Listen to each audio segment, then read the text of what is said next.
Boa tarde, dona Sônia. Boa tarde. Como é que foi a sua vida antes de 64, antes dos militares assumirem, darem o contragolpe nos comunistas em 64? Bem antes de 64 já havia um clima no ar de medo, né? Porque era muito assalto, começaram a entrar as drogas, aí começaram os assaltos e a gente não tinha sossego lá no bairro, porque todo dia assaltava o caminhão de gás, assaltava o caminhão de entrega das lojas e era muito complicado. A gente estava sempre com medo, assaltavam tudo, era um terror. Aí a gente estava sempre com medo. Começou um clima de medo, as pessoas começaram, morava lá em Nova Iguaçu, aí todos os barzinhos, botequim que tinha, começaram a botar grade nas portas, não abriam mais, atendia através de grade com medo de assalto. E eu, quando descia para o Rio para fazer alguma coisa, eu ficava com medo daquela turma que disse que era da UNE, estudante, e entrava dentro do ônibus, fazia a maior arruaça, aí eu ficava com medo, né? Eles ficavam distribuindo folhetos lá e gritando, e eu já estava casada e eu ficava com medo daquele clima lá, né? Aquela gente fazendo arruaça na rua. Aí depois que veio o golpe lá, que eles dizem que é golpe, eu não acho que é golpe, porque eu nem sabia que tinha, foi do dia por outro. A gente não tinha televisão que prestava, né? Quase não pegava nada, porque até a luz que a gente usava era de cabine, como eles chamavam, né? Porque era cabine uma luz passava de uma casa para outra e a gente pagava lá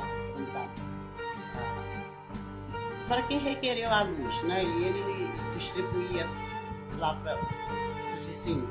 E como foi a vida da senhora depois de que os militares assumiram o poder, do governo militar?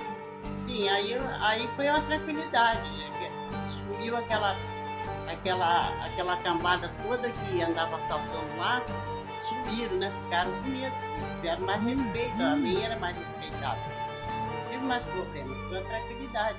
A senhora acha que atualmente está melhor do que no tempo dos militares?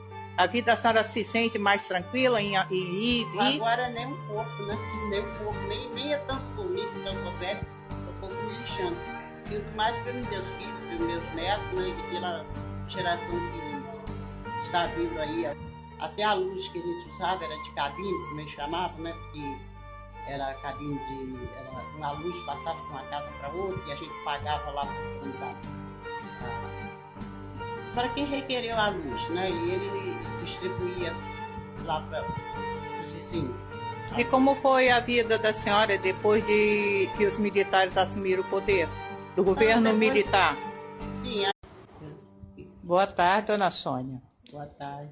Como é que foi a sua vida antes de 64, antes dos militares assumirem, darem o contragolpe nos comunistas em 64? Bem antes de 64 já havia um clima no ar de medo, né? Porque era muito assalto, começaram a entrar as drogas, aí começaram os assaltos e a gente não tinha sossego lá no bairro, porque todo dia assaltava o caminhão de gás, assaltava o caminhão de entrega das lojas e era muito complicado. A gente estava sempre com medo, assaltavam tudo, era um terror. Aí a gente estava sempre com medo. Começou um clima de medo, as pessoas morava lá em Nova Iguaçu, aí estavam com medo, né? Eles ficavam distribuindo folhetos lá e gritando. E eu já estava casada e eu ficava com medo daquele clima lá, né? Aquela gente fazendo arruaça na rua. Aí depois que veio o golpe lá, que eles dizem que é golpe, eu não acho que é golpe, porque eu nem sabia que tinha, foi do dia por outro.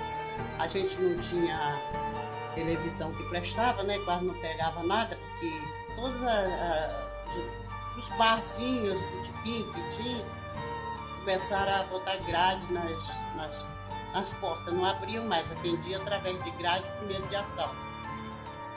E eu, quando descia para o Rio para fazer alguma coisa, eu ficava com medo daquela turma que disse que era da UNE, estudante, que entrava dentro dos ônibus, fazia a maior arruaça, aí eu ficava